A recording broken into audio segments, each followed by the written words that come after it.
And we're rolling. It's time for another bag of six. Joined with Chris Shepard once again. Welcome, buddy. Thank you. And I'm glad you brought me in on this topic. It's one we've been kind of hinting at for a little while, so I'm looking forward to it. Absolutely, man. We invited Curtis to join us, but I don't know if he's in some sort of Valentine's Day celebration or something of that nature, but he might hop in, he might not, who knows, man. I may just have to move his name up a little bit higher on the big villains list then. Right. Yeah, I got an extra deep list now because I figured for sure we'd be going a little deeper. So now I'm going to move a couple blue chippers up the list, but I appreciate everybody that's been watching lately too. I never thought I'd be one of those guys, but I always upload them first on YouTube. So if you want to just subscribe on there, you can get them right when they come up. So everybody that has, I appreciate it, but continue to do so. So as it is Valentine's Day, as noted from my pink sweater, I'm playing the part. We obviously chose fictional villains. It seems apropos. It's like the anti-Valentine's Day kind of thing. But, I kind of missed the boat on Super Bowl Sunday. And then so I figured I'd kind of go the opposite route for Valentine's Day. So it works. And I think there's a pretty deep well to fish from on that. I know, right? Because we were talking before recording, villains hit differently with everybody. To me, and I won't give any spoilers. Well, maybe I will. Maybe he's on your list, but I know you said you weren't a big horror guy. But to me, I thought Freddy Krueger was a comedian more than a villain. Right. Sure, when I watched it when I was 8 or something unappropriate, it was scary. But when you look back at it, this dude has more puns than Arnold Schwarzenegger. And I mean, once you get into episode 5 or whatever, man, it's just all about how many different ways can we kill someone and get a one-liner in there? Right. So a horror star may not be the same as a villain, but it may be. Who knows? Oh yeah, some of my villains are just assholes, and some of them are just some of the worst people on the planet, and a couple of them just piss me off. So that to me, they're my villain. I mean, yeah, go figure. But yeah, so that's what we're gonna go through. I was never a big Valentine's Day guy anyway. I'd rather just get my significant other, now wife, flowers on May 12th. Right. It goes stronger, man. When you're not supposed to. Right. When you're not counted on doing it. This is free content, gentlemen. Surprise your loved one on when they're not expecting it. Right. Instead of being that guy, man, I always remember, and it just happened to cross over a couple times back when, I was grocery shopping a lot more than now, but you just happen to be in there and the 2 days before was just the herd, all the dudes just staring there at the card section, breathing hard, and then grabbing the cellophane flowers on the way to the express line. Right. Hey man, you at least did something, but I mean, at that good point, on you if it works, but at that point, man. So we're talking villains. So we're gonna go back and forth. It's been long enough now, but I'll remind everybody it is a draft format. So we're picking 6, and once it's picked, it's gone. So the heavy hitters usually go on top. We go a little out of the box as we get closer to 6. So with your number 1 pick, I should also say fictional villains. Yes, fictional villains, because there's plenty we could choose from in the real world these days, but we're going fictional on this one.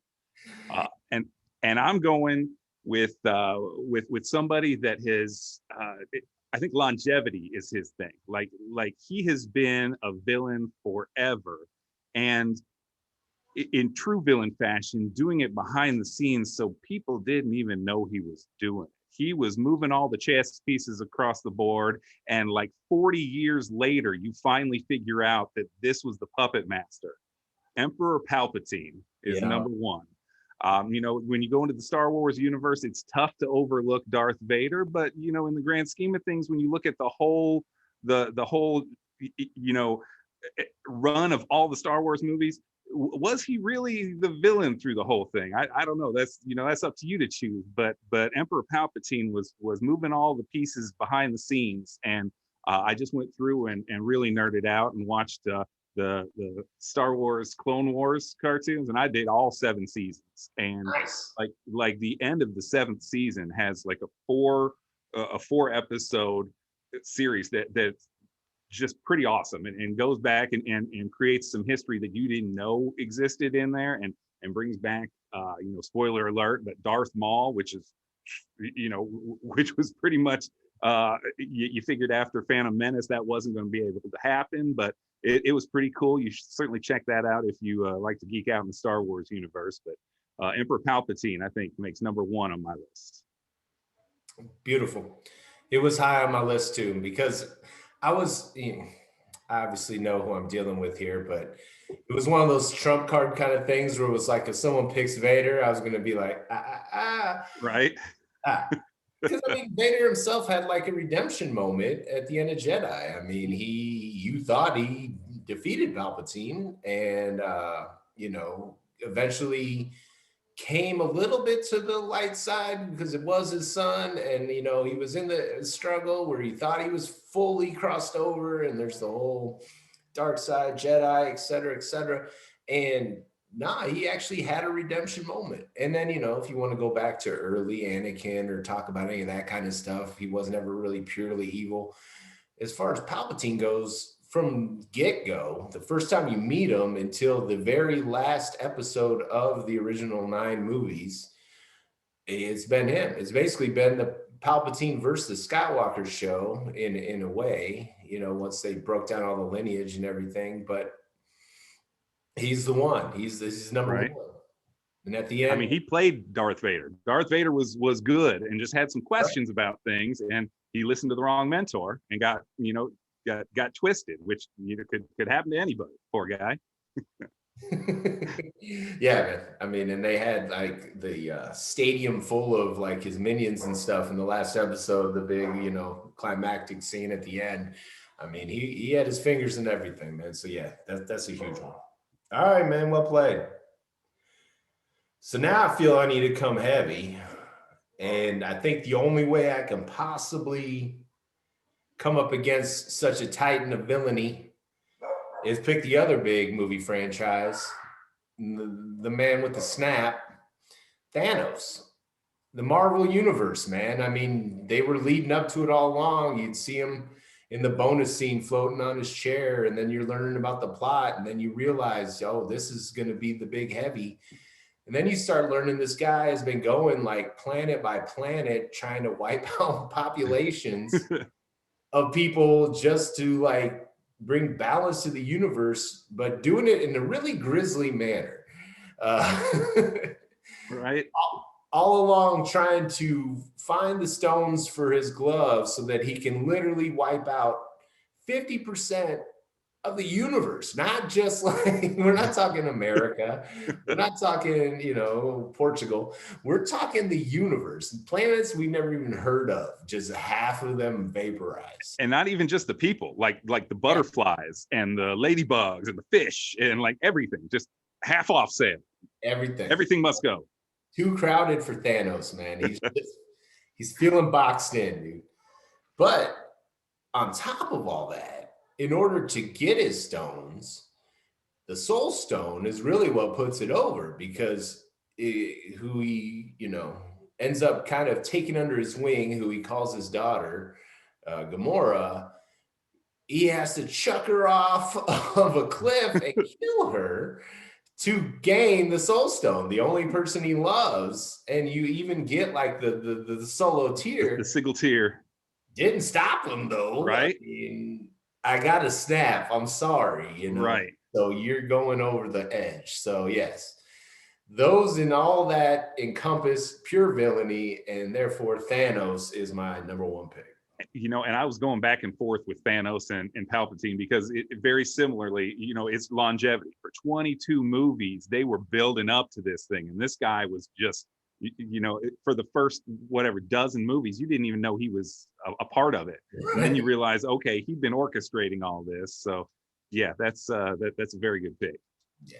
It was a two-parter. They couldn't even get the whole finale down. They had to break it down like 6 hours for you to like guzzle in all that. Right. And who doesn't love like the finale when, you know, I'm gonna spoil it. If you haven't seen Endgame by now, then you're never going to. Right. It's not a spoiler at this point. Or you're too young to be watching this. So yeah, I mean, like, you know, when all the guys come back and like, you know, it's been reversed and yeah. I mean, they're still dealing with that now in WandaVision, and his ripple effect have landed on, you know, that was a slow burn, but all of a sudden people started reappearing again. And it's like, oh, now I know what timeline you're in.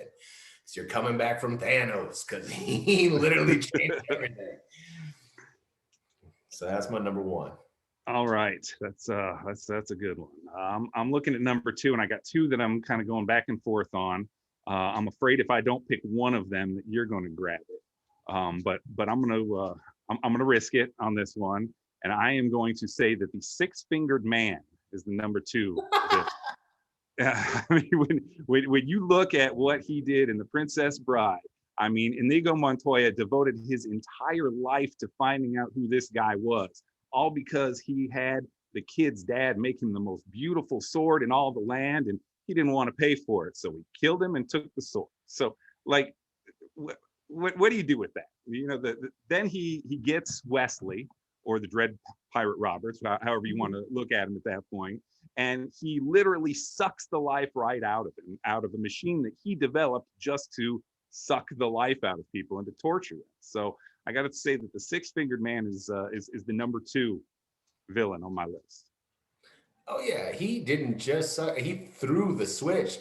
Ironically, as Christopher guessed, he took it to 11, man. Like he just went and the guy's like, whoa, dude, you're not supposed to, I'm taking a minute at a time. I'm just having some fun here. But he's like, no, boom.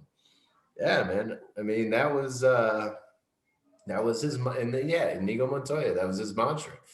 And I've got to give my son Gavin props on that one. Like the kid's 14 years old, and he's picking out movies that were like from our time and schooling me on them. So he told me Six-Fingered Man, and I was embarrassed that I hadn't thought of that one yet. It's not on my list, man. So props to Gavin as well. All right. That one, yeah, it's in plain sight, and it's a beautiful pick. And that's also, I mean, the reason why I started this is because topics are heavy. You know, again, this is a political-free, COVID-free zone, but everybody's had those conversations a bazillion times, and then they kept piling on, and it's just like, man, I miss just bullshitting. Not only here with you, but like even with my family, you know, right. I mean, it's just like, let's just talk about something else. So yeah, I mean, when it's like when me and my wife are sitting there and it's just like, man, what's your favorite fast food burger? Like we can talk about that for 20 minutes. So therefore we can just kind of just get back to talking about nonsense, man. Right. We need more nonsense. We need more nonsense, and I'm here to supply it. Ooh, that's a good one. All right. So I feel I have a couple that are a little more off the radar that I bumped up, but I'm going to pick a what I consider to be a heavy hitter. A movie that like freaked me out in a great way. Probably the coming of a Paramount director, a serial killer movie. And I know what you guys are thinking. It's not that one. No spoilers. But it was darker than that. Masterful performances by Brad Pitt and Morgan Freeman, and had everybody saying, "What's in the box?" I'm taking John Doe, aka real life villain, but also fictional villain, Kevin Spacey. I don't get the twofer there because it's only fictional allowed. But I mean, the diabolical ways he was torturing and killing all these people and leaving the clues and then purposely getting caught, and the way his whole plan was unraveling. And right when you started to figure it out yourself, and you're like on Morgan Freeman's head, like, don't shoot him, just don't shoot him. But you knew he was going to shoot him because if it was you, you would have shot him. Like, right. Man. But yeah, the way that whole movie building and all the layers of it, and as I've watched it, man, I can't even tell you, I mean, at least 20 times, but I thought it was just a wonderful storytelling. And even though the guy's a terrible person, Spacey played it wonderfully. And yeah, John Doe was one of the biggest villains that I could think of. So yeah. And like that movie sticks with you too. Like you keep thinking about that afterwards. Like that was messed up, and there had to be some messed up people involved in writing it to come up with all the stuff that was going on. Because yeah, you were right. He is one of the craziest, sickest, but like most criminally brilliant villains there's been. So that's a good one. I'm embarrassed I left off my list completely. So that's number two. The dude, when he was all like withered and skinny, and when you realize he's still actually alive, right? Like, man, I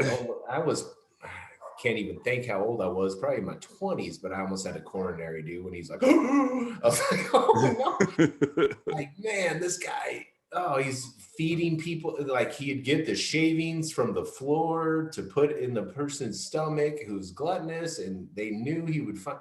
The amount of faith that he had in these detectives too to figure out that they'd know what they were doing.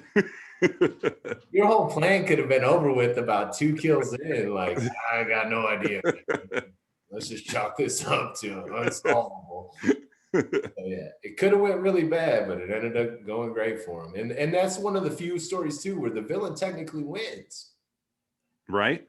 And it doesn't happen very often. Right. And I think that's probably why it sticks with you like that. Because you don't get that everything's all tied up in a knot at the end. No, it's pretty messed up the way he pretty much takes control of the entire situation, and pretty much plays Brad Pitt for a fool the entire time. All right, weird question. Yeah. Probably not appropriate. I don't know. If you're Brad Pitt, do you look in the box? Man, I don't know. Like, do you have to? Like, you don't want to think that it's possible that could be what's there, but at the same time, that that's what's there. And I don't know. Because if you look at the box, you know what the next step is. There's the box is what killed Spacey. Like it was a 1-2 punch. But man, I don't know. That's a good question. The whole thing about it is like, does Freeman just put it in the trunk to drive back? Like that dude, Pitt's mentally fucked forever. Right. I mean, sorry to say it. That's the layers you take home with you after the whole movie's over. It's like, well, that guy's done for. And yeah. So yeah, I had to take him, man. So that's my number 2 pick. All right. Well, I tried to go, across all different media genres to, kind of hit a little bit of everything. I went movies with Palpatine, movie and book with Princess Bride. I think I'm going to go to music this time around. And I'm going to my man Jim Croce, talking about the man Bad Leroy Brown, baddest man in the whole damn town. Meaner than old King Kong, meaner than a junkyard dog. Bad Leroy Brown. He's a villain. He's got to be a villain. That's all I know about him. But like Jim Croce sang a whole song about him, so he's got to be bad. So that's where I'm going with my third pick is Bad Leroy Brown. Better than the Deep Blue Sea, man. I mean, that's bad. But like, because this was before slang. Right. He's not like the coolest motherfucker around. Right. Because that would be like, oh, that dude's better than the Deep Blue Sea, Right. But no, he's a bad dude. You don't look at that man because he will end you. That's the way I figured. Basically, I hated when you first said music, and for a minute I forgot we were doing fictional villains, and I can't tell you the amount of actual artists that went through my head. Right. Oh, you're about to put somebody out. Like, who are we gonna put on last today? There's some suspects. Yeah. Suspects. Okay. All right, I dig it. So I'm trying to go outside of the box with some of these. So that one, that one was a pull. So Yeah, man. All right. Well, I'm gonna go in the cartoon realm then, and I'm gonna hit up a movie that made me cry. Not ashamed to admit it. I actually just commented it on someone's status today because everybody's doing that Valentine's Day challenge. Like Right. all these questions, about your significant others or whatever. And one of my friends, Becca Guyette and Joe Guyette, she didn't put them on blast. It was in a loving way, but like one of us cries during Disney movies, and my first comment was, please tell me, did you not cry at Toy Story 3, man? Like, Right. and so I had to take Lotso, the bear, man. Like, of all four movies, a lot of them, like Sid, you see Sid like lying on a raw mattress. Like, that dude just didn't have parents that cared about him. Right. If you really want to dig deep into it, like, He didn't have a chance. Sid was just, what kid didn't strap, they didn't know toys were alive. You put some fireworks on a toy, like, you're not a criminal. Like, but Lotso was a prison warden, basically, at a daycare center. He had hired goons. And then, speaking of redemption point from Darth Vader, he had the point where, like, not only did Buddy and Woods save him, and it was like, okay, man, we're all going to get out of this together. We're going to the incinerator. They boost him up to hit the stop button. And he's like, where's your kid now? Ghosted, man. Like, oh my God. Like, even I was like shook by that, because I was like, oh, someone's always gonna boot in. Luckily, the Claw came to the rescue, but that was one of all the ones where there's always like the antagonist, protagonist. You could kind of see like, okay, she lost her voice box, or Sid. Okay, you can kind of catch both sides of the story. Lasso was just a dick, man. Yeah. He's sentenced to ride that front of the truck for the rest of his existence. But yeah, man, he sent them all to melt, dude, and that's villainy to me, man. Right. I think it's lots of love or lots of hugs. Bears the full name, but he's just Lotso. So yeah, that's my number 3 pick. Oh, that's a good one. Yeah, if you don't cry at the end of Toy Story 3, you frighten me. Like, like there's some points that aren't clicking there. Wow, that's yeah, and sports movies too. Like it doesn't matter what sport movie it is, they always got to throw something in there with like a random kid that dies, or just something like exactly. That. Like, come on now. And they bring in like the beautiful orchestra too, like when that happens. Like, but yeah, right. No, yeah. If you didn't cry in Toy Story 3, then Skynet is active because you are silent. Because that one, I've seen it numerous times, but it's coming. With my kids, I'm even like I just scoot back a little bit on the couch and just kind of. Or pick that moment to go, I got to get some more water. I'll be right back. Yeah, right. I'm producing as much as I can. So I need to rehydrate because I'm crying. Right. That one hits hard. Lots of the bear. All right. That's a hot 3 you got there. I'm stacking, man. Right. My number 4 pick starts out in the movie realm. And what I've come to realize was my favorite movie of all time introduced me to this person. And there've been a number of movies in the series. He hasn't been a part of all of them. And then there was a little bit of a break, and then more recently television or streaming has brought this character back into the fold.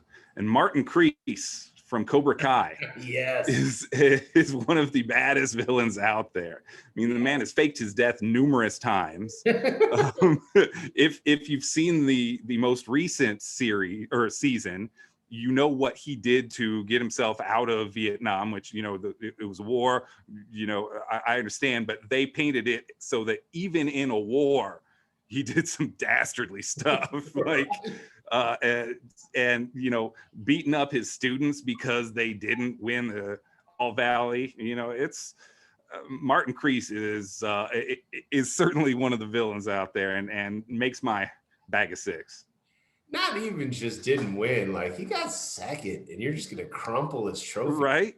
in front of him, and then just start choking him out, humiliating him in front of his friends. And My guess is Cobra Kai still won like the team event. Like they still would have walked home with a first place trophy, but no. But yeah, the whole thing of no mercy literally meant it. I mean, yeah, and we can just go ahead because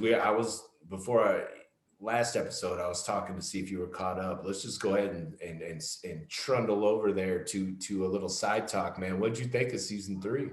Man, I loved it. Like I can't get enough of it.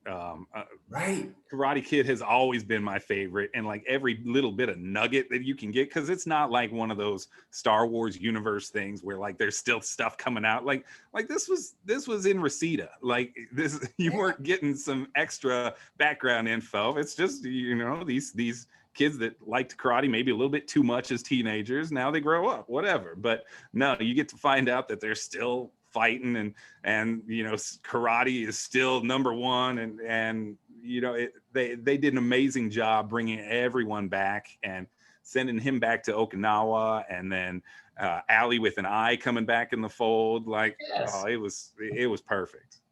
Man, what did you think? Did you think it was such timing for Allie to come back right as he has his moment, like finally, you know, his moment, and it's like, okay, we're together, not together, but we had a night, you know, everything's going good. And then Allie, I'm like, Johnny, oh, and there was a moment where you thought Johnny and Allie were going to hook up again. And I was like, oh no, they're not going to do this. And luckily they didn't. That was one thing, but there's a lot of, and I love that the fact that everybody's along for the ride to have fun with it. And there's a lot of things in cinema, TV, whatever, you have to suspend disbelief for, you know, like we talked about the Star Wars and like, you know, all the fantasy stuff, but this one too, it's like, yeah, man, you can start walking again by going to a rock concert like in a few months. Or who hasn't Dee Snider cured of, you know, whatever ails them. Right. Or sure, we can completely have a full-on brawl in Daniel LaRusso's house and with no repercussions. Like, there's no actual world here. It's just all for entertainment. It's all fun, dude. I loved it. Do you think, now let's go, you know, I love the Hawk swerve too, because I figured like this team, I'm like with Cobra Kai, dude, like they're dominating now that they got, you know, they got Johnny's son. I'm like, they're way too stacked, you know, but now with the swerve of Hawk to the other side, it's getting even. But you notice there's two senseis, Johnny and Daniel, which they'll always have their dynamics. I can always take less of Daniel. But the phone call, who do you think that is? Man, I don't know. I really don't know. Like, I don't even know that I want to guess, because I'm thinking it's Terry Silver. I'm thinking that was the guy that was in Nam with him, right? Because they had like a connect. It's been a while since I've seen Karate Kid 3, but I'm betting Terry. It was just on like 2 days ago. We caught it. Okay, I'm thinking Terry Silver's coming back, and it's going to be 2 versus 2, Cobra Kai versus. Oh man, why can't it? Eagle Blood? What would they call it? Or Eagle Claw? No, man. Eagle Fang? I don't know. Oh, I want to Google it so bad, but that was like the greatest T-shirt ever, man. When he brought that out, it's just funny. It's entertaining, man. There was a lot of good stuff in there. I thought the Okinawa bit was a little bit forced, and I think that like they tried to draw in. I do like the fact that he made up with Chosen and they saw their moment, and you know, they just awkwardly shoehorned in like the girl that was on the telephone pole up there holding on to the pole. Yeah, like, oh, okay, we got the whole gang back together. But I think it's just because personally I think that Ralph Macchio is just not as charismatic. Right. So, like when you really start diving into his personal life, it's like, okay, I can deal with that. But it's a very small nugget of an otherwise wonderful show, and I wish more shows would figure out a way to kind of repurpose remakes instead of actually making the same thing again. Right. Like take it from another Bring end. some more life back into it. Right. Yeah, and it took him like part of an afternoon to learn the five-finger death punch that that Chosen had, right. And like it brought back like two of my first crushes, like Allie from number 1, and then his girlfriend in Okinawa from number 2. Like it still looks phenomenal. Right. They both did. Like that was amazing. So it's like, yeah. And I love the back and forth. What did he call Johnny with his little outfit on at the country club? Like Scarface. It still kills me, man. Like I like Daniel's wife a lot better than I like Daniel. Yeah, like she's the better actor of the two. Right. All right. I went off on that tangent long enough. Sorry about that. But man, that show's fantastic. Yes. All right. Where am I going? I think I've been kind of in a very dark place, obviously, because it's villainy. And I've got like some ones that are all killers, evil, horrible people. But I'm not gonna say go outside of the box a little bit, but I think the movie's called Mean Girls for a purpose. So I'm taking Regina George as my number 4 pick. Queen of the Mean Girls. She'd pull the phone prank where it's like, oh, what? Oh, you didn't know we were on a 3-way call and she's listening? That nonsense.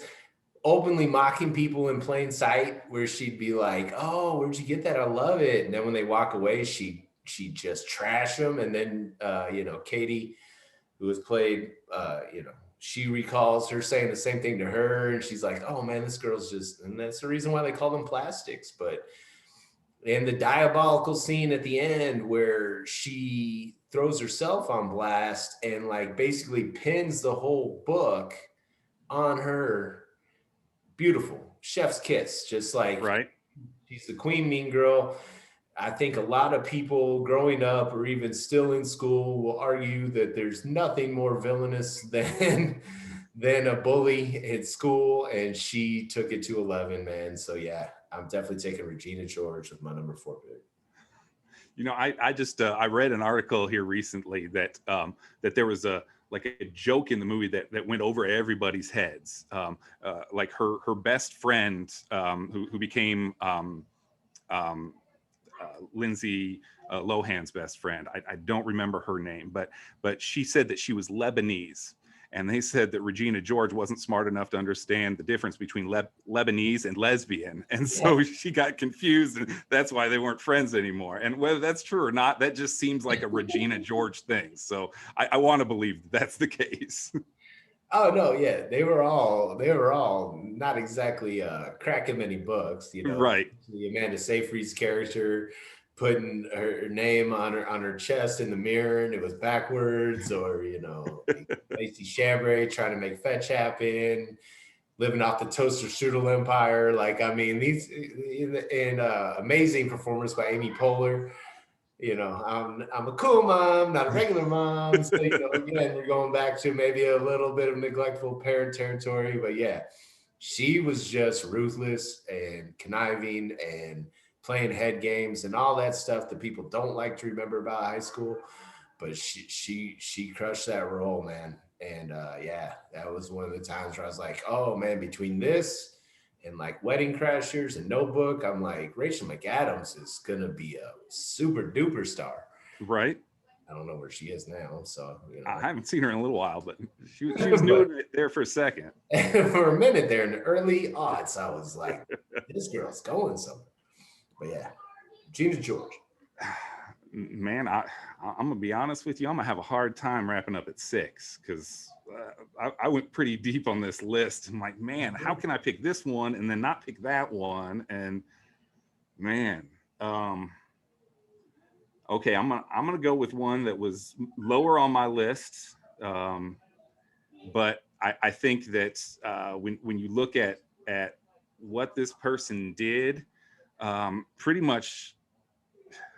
You're talking about bullies, and there's not much worse than a bully. This was like the neighborhood bully, you know, and when you're an adult and you're fearing bullies, you know, that's a different kind of fear. And like to the point where if this guy is coming around, you got to tuck your necklace because Debo's going to take it. So Debo, rest in peace, is my number 5 villain. Because, man, you're Smokey, Craig, they're just trying to have a good Friday, man. You know, just chilling. Debo got to come in their place, make them try to steal from next door, you know. What you got on my, you know, Debo, no, this is mine. It's not going to be our bike. This is my bike. Debo, number 5. The Peace Cruiser, the one I've been asking you about. That's my bike. Yeah. And he came back in 2, you know, to reprise it, like took it on the road. Right. How much he was after these people. After he got knocked the fuck out with the brick. Yeah, man. Man, I'm a little upset I didn't pick that one. Yeah, man. That's a good. You know, it was between him and a couple other ones that, you know, deserve to be on the list. But man, you know, Debo was just a villain, and he's got to make it. And I think it, you know, it hits us right because I mean that was the movie our age group. I can recite it. I literally can. I think it was at the Dollar Theater when we were in high school. Like that's not a good combination. No. We were there a couple of times. Friday, Days of Confused, Jurassic Park. Those 3, like $20. I saw them 20 times each. You know, it was that was something. But yeah, I had the VHS tape. Even my friends from high school, when we still comment on each other's things we had. Every time I come in the kitchen, you're in the kitchen. Like, I mean, even the smallest lines, you know, there's always the famous quotes, but even like the smallest ones, you know, somebody's going to pick it up because you're in that zone. And yeah, Friday, Debo, just hearing the squeak of the bicycle tire. They knew he was coming. They're hiding stuff. They're putting stuff down, tucking mine in, you know, whatever. He ends up having to get Smokey to try to break into Stanley's house. Doesn't want to, but you're helping me. Yeah, what are you going to do? He's Debo. Spanks him into the window, you know. Like, yeah. That's a good one, man. All right. I got nothing to clap back on that, man. For a second, I was like, you know what, man? He just needed something on his foot. No, he was a villain, man. Yeah, he was a dick. All right. Ooh.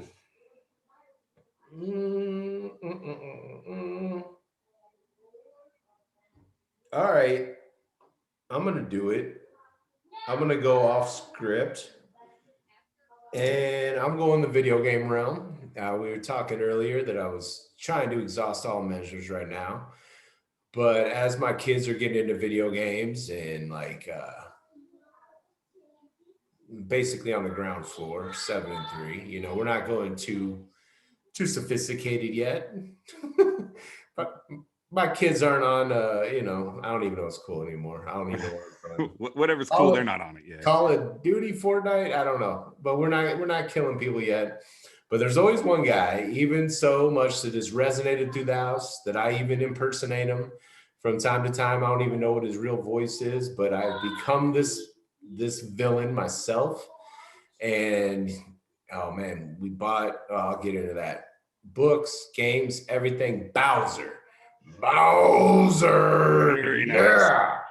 That is the guy that has been constantly coming after the brothers, stealing the princess time and time again. His insatiable lust will not be quenched.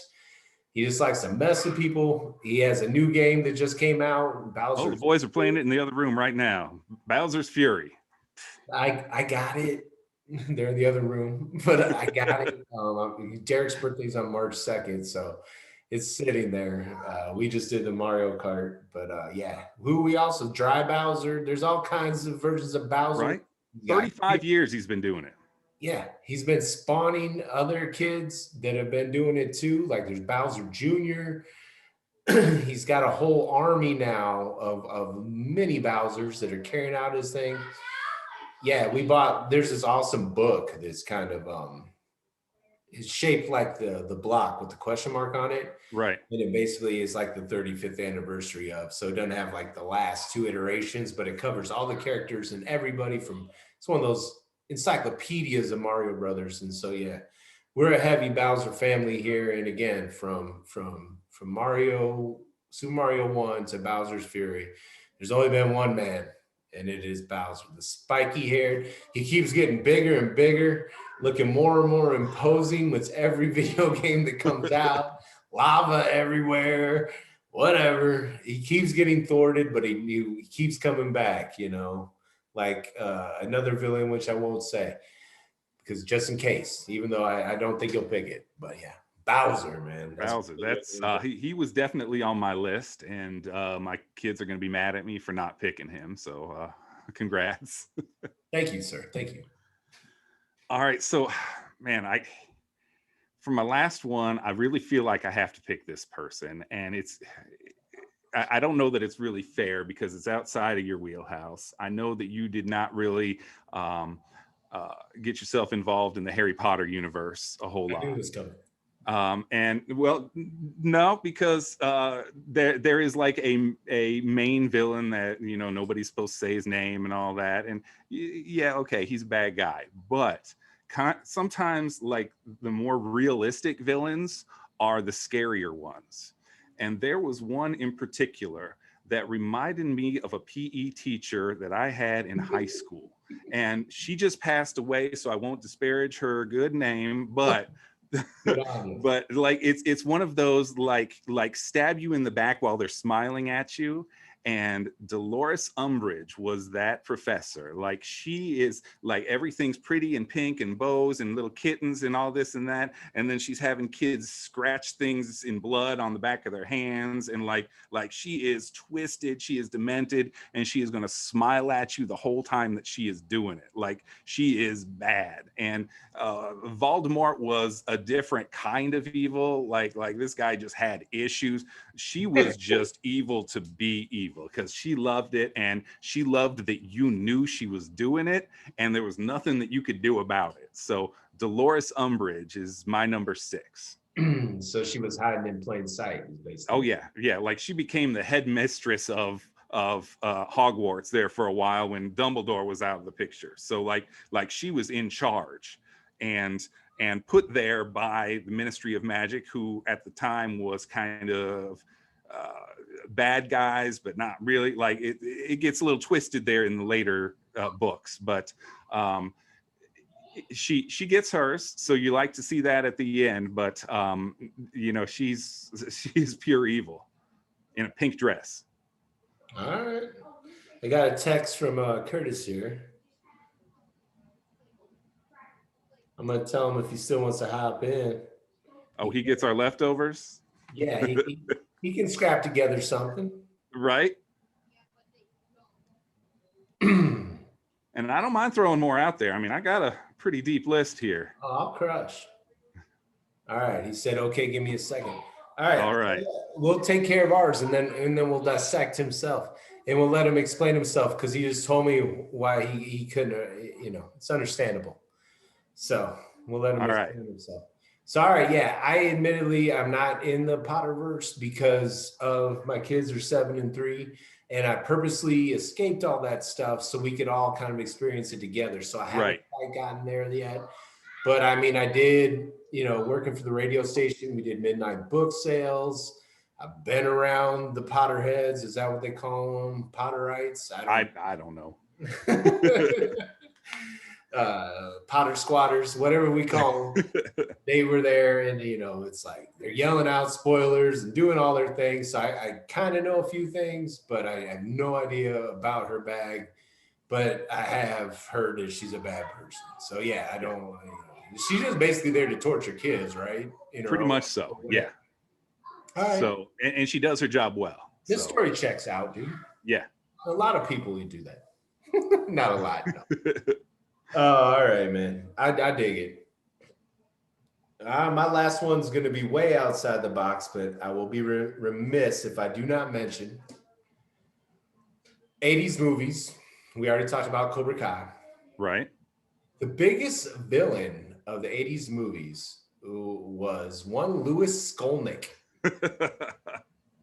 Yeah, you heard me right. I cannot disagree. I think we've actually discussed this before, and I cannot disagree in any way. Okay, I get it. I'm not painting the alpha betas in a positive light. I was never a frat guy. I've met many wonderful frat guys. I'm not anti-frat either. But what I'm going to do is talk to you about one Louis Skolnick that came in, and they were trying to do their own thing, and were bullied. And don't get me wrong, it was bad. You know, I mean, they're putting pigs in their house. They graffitied the house that they just cleaned up. They put one foot in front of the other. One of the greatest montages ever. So what does Louis do for retaliation?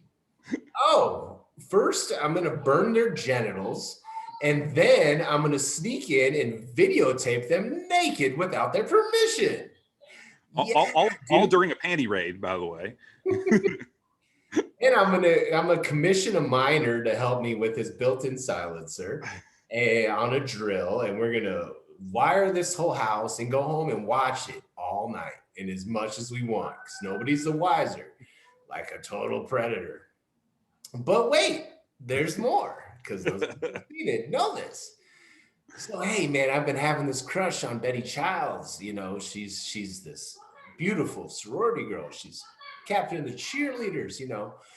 Oh, wait, she's going to this bounce house. What am I going to do? Oh, there's her boyfriend's mask. I'm going to steal it and go have sex with her without her knowledge. She'll think it was him. It's foolproof. She'll think it's him. And I'm hoping I'm good enough at it that she won't be mad.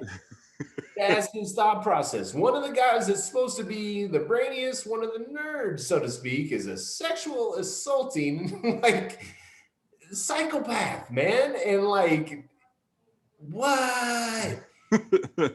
What? It still blows my mind to this day that this movie was like, oh man, good. They finally, nerds fought back and they won. No, right? He's a horrible human, man. He's a master villain, dude. And this guy's still in college. What's he gonna grow to be? We're seeing like the baked in like super villain type of quality there from Mr. Louis Skolnick. Hey, look who woke up. Woo! Good morning. Am I in? Good morning. Oh, you're How in. you doing? You know, a thing happened a couple hours ago. Go on. We're putting the twins down for a nap. Yeah. And I took one as well. But here I am, man. Those accidental naps are the best. Like, Oh. It doesn't get better than that. But at the same time, it's like, okay, is it 3 o'clock? Is it 8:30 at night? I don't know. I looked up and I saw it was 4 as we're recording now. And I went, uh-oh. Oh, man. So I'm guessing you guys already drafted your... I literally just finished my last pick of Louis Skolnick as my last pick. Louis Skolnick? Yeah. Oh, yeah. As the sexual assaulting invasion of panty raids, illegal videotaping, and then putting a mask on to sleep somebody without any kind of pretense or discussion about it. Well, what about all the horrible stuff that happened to the nerds, man? That's why it's called Revenge of the Nerds. Well, sure. No, stuff happened to them, but it's like, does that open up the door for like? It was the 80s. Okay, right? It was a different time. It was the 80s. And it was the frat guys that did it. So what do? They attack her instead. Like, and yes, the 80s were a different time. It brought us Porkies and, and like, you name it. All right. Yeah, we can. Well, real quick, then I'll go through my. If there are some scraps. Well, do you want us to go through our 6 to kind of bring you up to speed? Yeah, sure. You go first, Chris. All right, I got Emperor Palpatine at number 1. Ooh. The Six-Fingered Man from Princess Bride is number 2. Okay. Bad Leroy Brown from Jim Croce, he is number 3. Martin Crease from Cobra Kai is number 4. Man. Debo from Friday is number 5. Oh. Dolores Umbridge from Harry Potter is number 6. pretty good list, man. It's pretty good. It's a list. We'll see where we go from there. Okay. What about you, Ryan? What do you got? I took Thanos as number 1. Of course. Number 2, I took John Doe from 7. Oh man, that's good. Yeah. Number 3, I took Lotso the bear from Toy Story 3. Evil bear, a rat. He had his chance of redemption, and he just said, "Where's your kid now?" Yeah, horrible person. I took, well, not person bear. I took Regina George from Mean Girls at number 4. Okay. Took Bowser from the Super Mario Brothers series at number 5. That's a good one. And number 6, Mr. Louis Skolnick, the sexual assaulter. So I left a lot on the table for you, man. We both You did. So Okay. Well then, with my first pick, I'm going to go with Darth Vader as number 1. All right. Okay.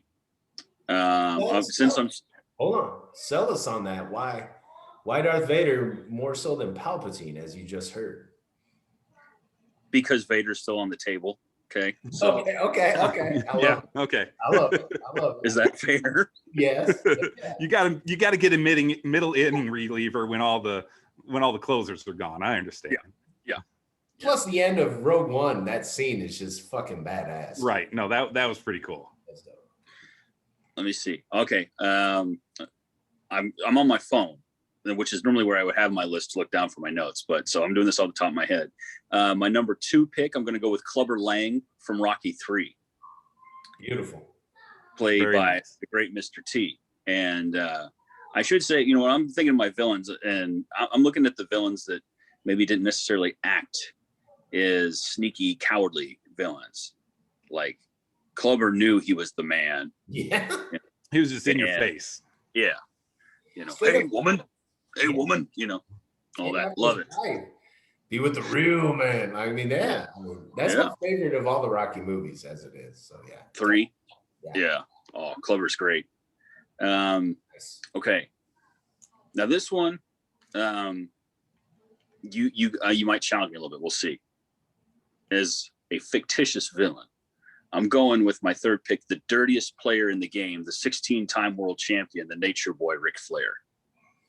I'll allow it. Very nice. No, that's a persona. I definitely I had some wrestlers on my list. So okay. Oh, that's a great one. Is he the biggest villain in wrestling history, or just your personal favorite villain? Oh, I can't name a better villain in wrestling. I mean, Flair's the standard, whether he was a good guy or a bad guy, but he was I think he's the greatest villain ever as far as wrestling goes. I guess Vince was a real person. Yeah. So Yeah. I mean, but even then, Vince McMahon, like there's Vince McMahon, and then there's like the character Vince McMahon. I don't So know. like I think the Venn diagram is kind of a circle with that dude. I don't know. It's pretty close. Pretty close. Yeah. Okay. All Are you right. ready for my vanity pick? This is one of it might be my favorite villain ever. I was keeping this one in my back pocket because I didn't know how this would go. Doyle Hargrove from Sling Blade, as played by one Dwight Yoakam.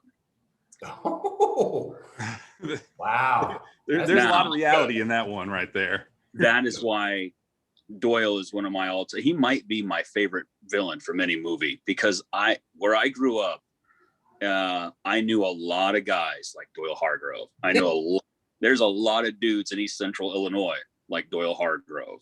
And, in a way, not that dissimilar from Clubber Lang in that he knew he was an alpha. He is the alpha in that movie. He bullies all of his friends, quote unquote friends. Obviously, he's terrible to his girlfriend and well, every character in the film. But yeah, a lot of people I know were like Doyle Hargrove. So there's my number 4. All right. One quick question though, and I think that's a beautiful pick, dude. That one was way off my radar. I love it. Paint a picture. You kind of gave us an abstract. Was there one specific moment in that movie, for those that haven't seen it, that really like sold you? It's like, oh Jesus, that guy is the word. Just in general, the way he would talk to people. everybody, the way he was disrespectful to a lot of people, and the one like, but he always justified it because he worked hard. That was Doyle's thing. Like, I work hard, Linda. I'm hurting, Linda. I'm hurting. You know, I'm breaking my back every day. Her son Frankie, there's the one scene where Frankie says he feels nervous. He goes, "What the hell you got to be nervous about? You ain't got no damn bills to pay. You ain't got no job. You ain't got the." And it's like, I know so many guys. I've heard so many people talk that way and be rude to their sons, daughters, wives, girlfriends, whatever. Where I just saw it so much. It's like, yep, this is right on the nose. For one, it felt very real, that portrayal. Right. And two, I was like, ooh, he's going to do some bad stuff throughout this movie. And that's early on, like at dinner, where he first kind of shows who he is, where he's mean to Frankie and Frankie's mom. So yeah. We kind of talked about bullying a little bit earlier, but this is like past that. That's just full on abuse. Yeah. That's just full on abuse, dude. Yeah. And I mean, cheers to Dwight Yoakam, that I didn't think was, he didn't even really think of him as an actor, and he smashed that role. So I think he has some real life experience to draw on as well. Right. Oh, for sure. But yeah, so there you go. Doyle Hargrove, my number 4. All right. My next pick, I'm just going for my world of horror, and I couldn't pass on this one if I'm going villains. My favorite horror movie is The Nightmare on Elm Street. I have to go with Freddy Krueger at number 5 for my all-time favorite villains. Okay. We talked a little bit about him. I may have slighted your number 5 earlier. So. Oh, I would expect nothing less. I mean, to me, he just became a pun master as it came along, dude. Like, he started out kind of scary and intimidating, and then it just kind of became a punchline, and like, as the movies went on. Well, yeah, I mean, the films went from the first 3, I would say, are actual horror movies, right. And then, once Wes Craven is sort of out of the fold in any way, shape, or form, it's a brand and it's comedy, and there was a lot of comedy horror films then, and right. And I'll be honest with you, I don't know that I've seen any of those first 3 movies or any of the first 3 Friday the 13th movies when it wasn't on USA Up All Night. So it gets broken down like you get 10 minutes of movie, then you get Rhonda Shear, and then you get 5 minutes of commercials, and then you get a little bit more movies. So those originals, I don't know that I can really say I've seen them straight through like that. But the later ones like Freddy versus Jason and stuff, like it's. You definitely should revisit. Just trying to one up the last thing you saw, which isn't necessarily a bad thing. There's a place for those. I loved that there was a 3D version of one of the movies that came out, like one of the last Part 6. Ones. Yep, I saw that in the theater. My mom took me to see that in the theater for some odd reason. She thought it would be a fun mother-son bonding experience. We saw it at the Paris Theater in 3D. I still have the goggles, man, to this day that they gave you, the 3 glasses or whatever. So, nice. Yep. Nice. Yeah, no, I mean, definitely revisit the first few. I mean, I own the first 3 on DVD. I'm not smashing on your pick. I just, Fair enough. Okay. That's fair. Fair Against John Doe, I mean. Well, I think he could infiltrate John Doe's dreams, and he probably use. Well, he has to sleep at some point in time. Sleeping's not a sin. He has no fingerprints. He doesn't sleep. He's everywhere. I think Louis Skolnick could kick John Doe's ass if he really wanted. Probably, because he's a crazy psychopath. Of course he could. John Doe wasn't actually very physical. He was cerebral. No, cerebral. Everything about him. Yeah. Which is oftentimes the scarier. Right. Oof. Yeah. And I had a couple of picks I was thinking about that were sort of in the same vein as John Doe, at least from the cerebral sense. And I think I'm going to go with it for my number 6. Little teaser though, I really wanted to take Tony Soprano just to mess with Ryan, because I love The Sopranos, my all-time favorite show. He knows that. He calls me Mr. HBO because of my love of HBO programming and The Sopranos in particular. But I'm going to go with another one from 90s films, I'm going with Kaiser Sose from The Usual Suspects as my final pick. Same real life villain. You got it. And Spacey. It's amazing that we didn't see this coming, that he was a bad guy. Right. He does it so well. How does he do it? How does he transform himself? When you think of the 3 movies that like come to mind immediately when you think of him, it's those 2 and American Beauty, where he's thirsting over a teenage girl. So like the guy was cast there for a reason. Imitating life. No, my only argument, Curtis, is I believe that Tony Soprano is more of an anti-hero than a villain. That would only be that is fair too. That's fair too. I would say Livia was more of a villain than Tony was. Yeah.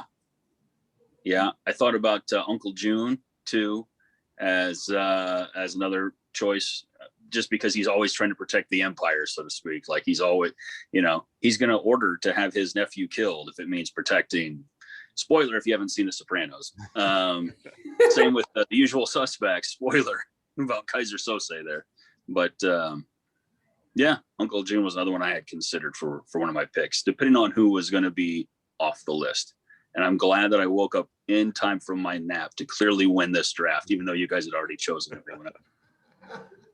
Man, I'm looking. I can still go pretty deep. There's a lot of villains out there. All right, let's go one more round then. One more round. One more round. Just because Clubber Ring was mentioned, I'm going to take this Rocky. One more round. Because Mickey loves you. Let's go. All right. You want to give Curtis the honors? Yeah, you go first this time, man. Oh. So I got about 10 more. Well, geez, now you're leaving it. I mean, do I go with my world of horror? Do I go with my world of pro wrestling? Do I go with my world of Stallone movies? I don't know. Now you really kind of put me on the spot here. And I appreciate that very much. So what I'm going to do? I'm going to combine Stallone and Rocky again, because this was going to be on my list if Clubber was off the board.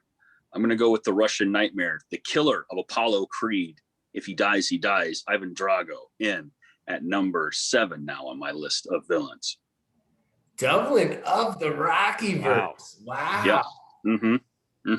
Because Stallone didn't just fight bumps.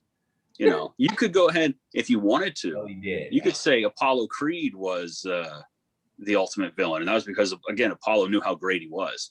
I'll drop him in 3. I'm not worried about that. The Italian Stallion versus Apollo Creed, right? But that was at the height of like the Cold War, and it's America versus Russia. And, it has a nice positive ending. The mindless killing machine that is Ivan Drago. He eventually sees the light, sort of, in defeat. But then he carries it with him, right? For what? Another 30 years until we get to Creed 2. And he unleashes his son on Apollo Creed's son in an excellent sequel in the Rocky franchise, by the way. So, but he does have a moment of redemption, though. He does a brief one. Very brief. He realizes saving his son, and he realizes everybody's kind of not on them, and it's his family against the world. And I will say that Rocky did fight some bumps, and that was Mickey's doing before Clubber Lang, when he was fighting a bunch of glass jaw dudes to kind of up his status, and that's kind of why he got mad and was like, dude, you can't, hey, it's Clubber Lang, and he's like, oh, what? And he had to come clean with them. But yeah, when it came down to heavyweight battles, the guy was going toe to toe with the greatest. And Rocky killed Apollo. I mean, come on, that's right. Now, I'm not trying to snake a pick here, but my other option I had considered wasn't going to be a human villain at all. I had strongly considered the great white shark from Jaws. That was the other one that was on my list for greatest villains. And Ryan's heard me talk about this before. There's a scene in Jaws where Captain Quint, it's after the first barrel, and he sees the shark up close. And there's this little moment where Quint's face is like, oh man, a worthy adversary. Like, I'm in deep shit right now against this thing. Okay, let's see what happens. I'm going to have to so again, the alpha, it's a great white shark, right? But I'm going with Drago.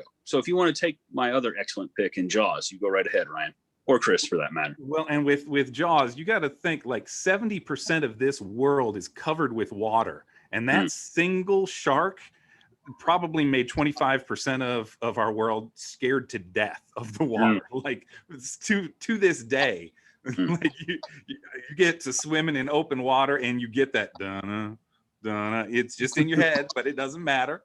And hey, was that a wave? Was that a fin? I don't know. Like that's a solid pick, even as your backup. But yeah, I thought about Jaws myself too. Oh yeah, I'm a pool guy. I ain't gonna lie. Right. I'm not hopping up Martha's Vineyard just to like float around, man. I don't see any gains in that. I'll build sandcastles. You can find me on shore. I like to go where it's temperature controlled and there's chlorine in there. I'm right cool with that. I don't even care. There's chlorine.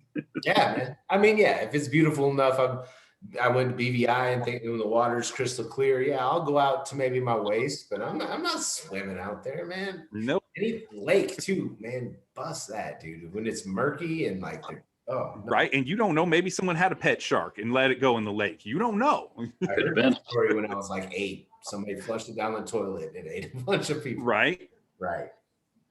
All right, Chris, your bonus pick. All right, I'm going to stay somewhat close to home with this one. And this one is a little off base because this villain isn't just a single person, but they started out small, committing crimes, but not really, getting into villain territory until they ran across our hero, and they realized that this hero was just too much and was going to dissuade their ways too much that they had to stop him. And he was the only thing between them and their goal. And then once he stopped them from attaining their goal, they chased him all the way to the East Coast and tried to stop him out there as well. And I'm talking about the Wet Bandits. Now these guys were despicable. They're just robbing houses, waiting for people to be gone for Christmas, and that's fine, but then you see a little kid and you're like, we got to end this kid. And then they take it to New York City, and they just took it too far. It's the Wet Bandits. Yeah, man. They caught a glimpse of him. Like there was some PTSD where he's like, I think I saw him, Harv. Like, no, man. Like, right? For the sticky bandits now, they're trying to put everything behind them, trying to reinvent their lives. But even just the faint possible glimpse of like an 8-year-old boy in a hat had them just twisted. Like, oh, and I it's think on now. What makes them my favorite villain, it's like one that I could have gone up against. Like if Kevin could take these kids, yeah, okay, bring it on. Break into my house. That's fine. Okay. The tenacity, man. It's Terminator X, which won't make this list, which I'm surprised that Curtis didn't go Terminator. But there's too many variations of the Terminator to really call the Terminator, because then you got to get in all the good Terminator versus bad Terminator. Do you get all the Terminators? You can't really call that one, but yeah. All right. I'm going to take one because I'm shocked it's still on the board. So this is my value pick from a little show called Game of Thrones that nobody even touched upon. I thought about it. I know everybody's thinking I'm taking the little shit, but I'm not. I'm taking Mr. Ramsay Bolton as like the greatest villain of possible. That's tough to argue. I mean, castration, killing children, skinning people alive. Oh, and tossing a little rape for good measure. Like the guy is just villain.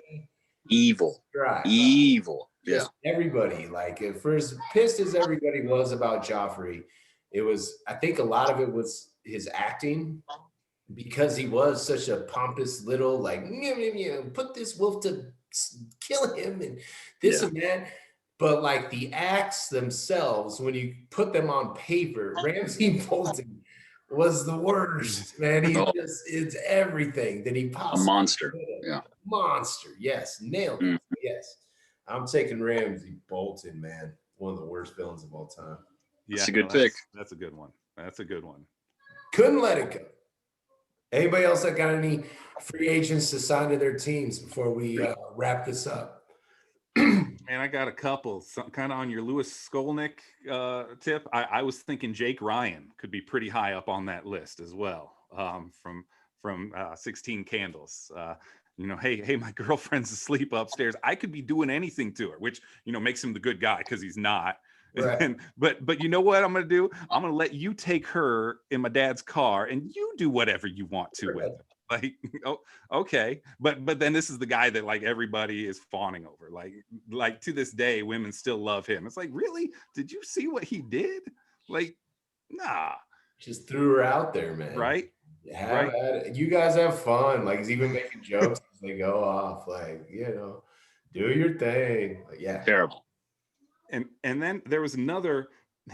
I had a hard time deciding whether this was actually a villain or just another character in a show just doing some weird stuff. And after seeing the 3 films that he was included in, even though he was not necessarily the nemesis, I think that Neil Patrick Harris in the Harold and Kumar movies is definitely one of the larger villains of the movies. Just it is so outside of NPH, and that's what I loved about it. It's like, nobody knows what he is behind the scenes, but that isn't him behind the scenes. Yeah. Like they took Barney to a different level, and I loved that. So What were NPH his crimes, though? What were his crimes? He was trying to just have a great time, man. Where's the villainous acts here? He was a dick. That was it. He was just really rude to his friends. Right. Just steals their car. So he stole the car. He All right. I think he was talking about roofies at some point. He tries to convince the young actresses to come into his dressing room, and we're just girls, and let me give you a back massage, and yeah. Okay. All right. I'm back on. It's been too long, and I just remember it's like, he just like popped up in the back seat and was ready to party. But yeah, no, he was a pretty shitty human. I'm gonna run down a quick list here. Cruella De Vil made puppy coats. I mean, come on. Mm-hmm. Kills puppies. Trinity Killer, played by one, anybody that watched Dexter, John Lithgow's always great. Yeah. Huge death in there and bathed his son in blood, just like he was too. I'm waiting for the Harrison sequel to come out any day. Buffalo Bill, of course. More skin suiting. Right. Tucking candy, whatever. That's not a bad thing. Now him over Lecter? Oh, yeah. Yeah. Because, I mean, I feel that Lecter and his connection with Agent Starling was legit, and it showed at least a bit of remorse, or not remorse per se, but a little bit of a connection with human life. And, don't worry, I won't come after you, and the way they kind of, went on. I would say maybe more the TV version of Hannibal Lecter, if anybody watched Hannibal, because that shit was legit. Wild. I was shocked that was on broadcast TV, man, and that was definitely more villainous. But if you go with just Silence of the Lamb Lecter, I don't know. I kind of and in Silence of the Lamb, he didn't get really into how scary he was, but then there was the follow-up to that, and I don't remember what the name of it was, but where he capped Ray Liotta and then made him eat his own brains, and like that took it to a different level. Yeah, I skin suit, and like the whole basement scene with the night vision goggles kind of freaked me out more than putting a police officer's skin over your face. No, that's just me. You got a whole thing with people getting skinned. I do. I got a lot of people getting skinned here. And I even got a Neil Patrick Harris reference. Let's tighten it all up, because I was going Amy Dunn from Gone Girl. Psycho. Underrated. Yeah, that's a good one. Took Neil Clean out in a very grisly and the music. I mean, that was the whole Reznor, when he was in the whole Reznor Fincher, like the way they sculpted that whole scene of when she's stabbing Patrick Harris to death. I mean, let's circle back to not only her whole way that she manipulated the Ben Affleck is mentally and everything. I mean, yeah, he cheated on her. That's horrible. but she took revenge to another level. Like past, like you know, people always talk about like what was the one with the boiled bunny? Oh, yeah, Fatal Attraction. Yeah, Fatal Attraction. everybody talks about that. Like shit, Amy Dunn's literally hold my beer that one. So I had her on there. Gotta have Nino Brown. You know, stole his buddy's girl, killed him. Basically created the crack pandemic in New York. Was not his brother's keeper. No, it wasn't. And then my last one, Anton Chigurh. You know, Yeah. Punch Roll Man. My last one, again, going back to my kids around here. We read a lot of Encyclopedia Brown, so I had to throw Bugs Meany on there as one of the greatest villains of all time. Yeah.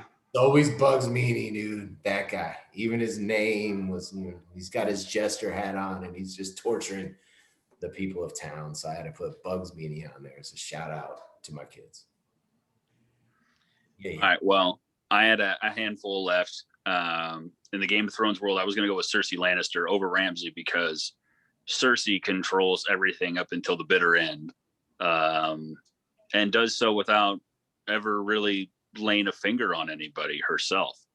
And even going through the walk of shame, she doesn't come out of it any different or any humble. She owns it, and she comes out ready to kill everyone. So, you think you've embarrassed me? Just wait. So I was going to go with Cersei Lannister. I had Scott Farkas on there as well from A Christmas Story. Beautiful. Yeah, for obvious reasons. You know, we talk about bullies. There was Scott Farkas. Beautiful. From the world of pro wrestling, I had considered what might be a controversial pick in The Rock, who everyone loves. But when he was a villain, he was the adversary to one Stone Cold Steve Austin for a very long time. And then I had a deep, like I said, a deep bench when it came to the horror genre. I had considered Michael Myers, Jason Voorhees was on the list. Also, Linda Hamilton from The Exorcist. Although that's kind of iffy for me because she's possessed. So I was going with the demon that was in Linda Hamilton, if I got to qualify it, but you know. Wait, that wasn't. Was that Linda Hamilton? Or not Linda Hamilton. Linda Hamilton. You mean like Terminator? What was that girl's name? I think it was Linda Blair. Linda Blair. Nice. Linda Blair. You had me on the Terminator thing. T-1000 was going to be my Terminator, by the way, for what that's worth. My bad. I apologize to Linda Blair, Linda Blair's fan club that are watching this right now. So absolutely. Yeah. So that's my bench right there that I had for you. I had two more on here that one of them is just a personal favorite as a villain. He's not even one of the best villains. He's just one of my favorites, and that's Mugatu. Yeah. He's going to take out the Prime Minister of Malaysia just because he's not going to get his clothes made. So Mugatu's high on the list, and the Really Rottens from the Laugh Olympics and Wacky Races. They were my cartoon pick because they were always trying to mess up. Dick Dastardly and Muttley. Really Rottens. Yeah, absolutely, man. Nice. Oh man, that's about 60 that we put out there for you. Right. So everybody listening, this is free content, ladies and gentlemen. Thank you for joining us. Curtis, thank you for waking up. I see you getting a little sleep out of your eye, man. We'll have to run this back. Make sure to just subscribe to Pain Productions on YouTube. I appreciate everybody for watching. Take care. And enjoy your Valentine's Day as we talk about villains.